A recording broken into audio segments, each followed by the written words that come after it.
When it comes right down to it, our skin is all that stands between us and the outside world.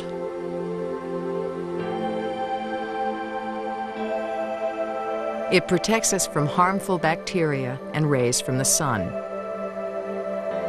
It keeps fluids in and helps regulate our temperature.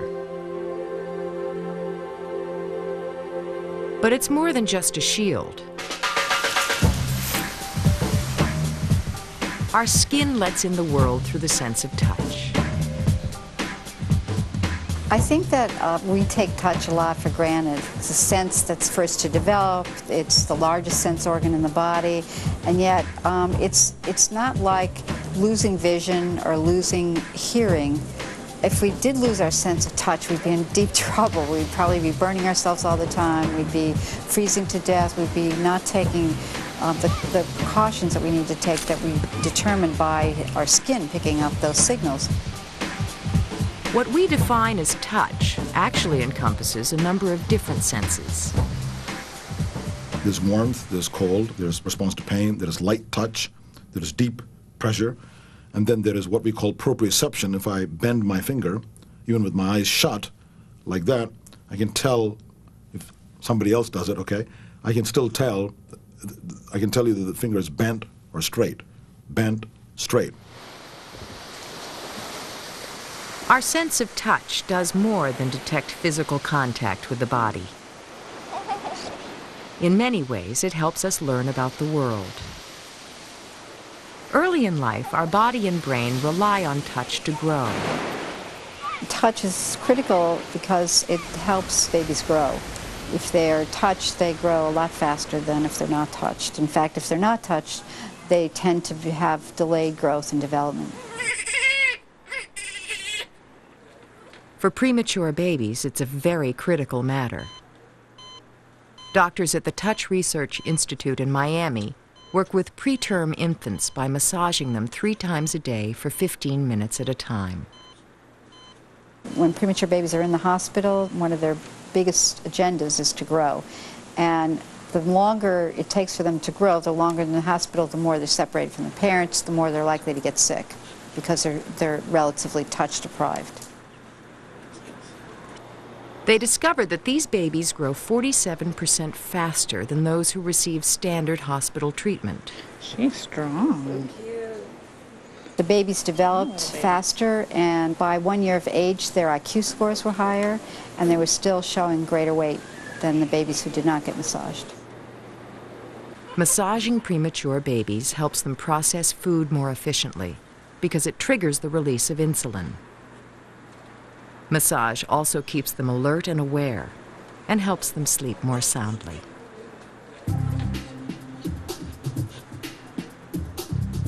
Our sense of touch starts just beneath the skin.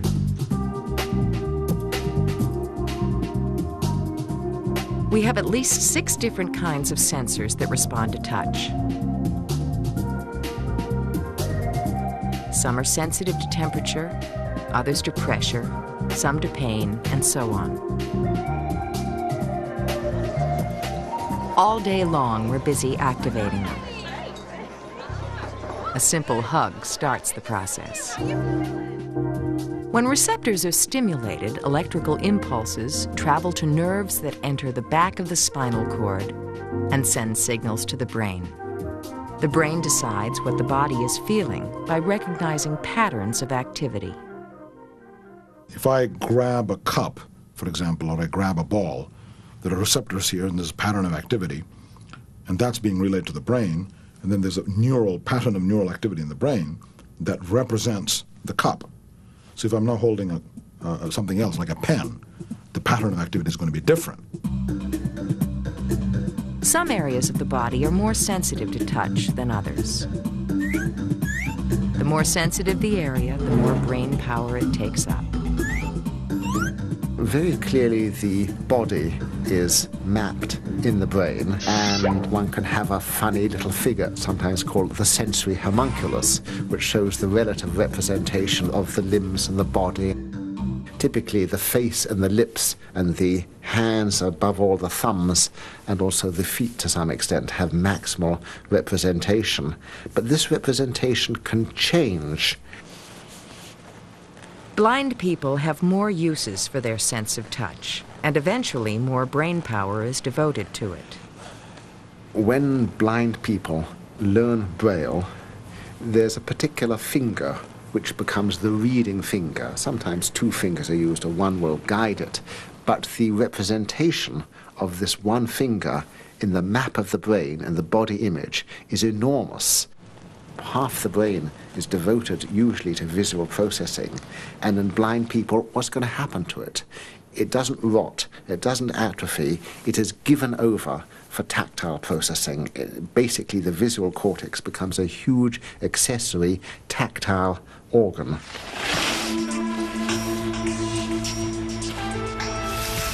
As with our other senses, touch has as much to do with what goes on in our head as with what hits our body. Take pain, for instance.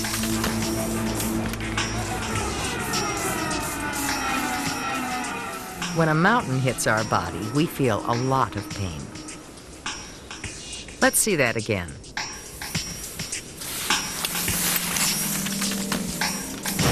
Pain to the shoulder. Pain to the arm. Pain definitely in the back. And most likely a headache. Fortunately, pain signals often can be blocked on the way to the brain. There's a great deal of very, very sophisticated processing going on at each relay. And the messages can be filtered, some messages can be accentuated, others can be inhibited. And the gate control theory of pain emphasizes that, in fact, your response to pain can be strongly modulated by other sensory inputs that are simultaneously present.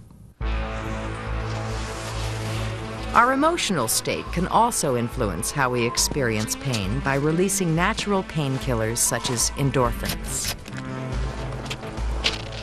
An adrenaline rush could trigger the release of these endorphins. But if that isn't doing the trick, this skier should take some aspirin.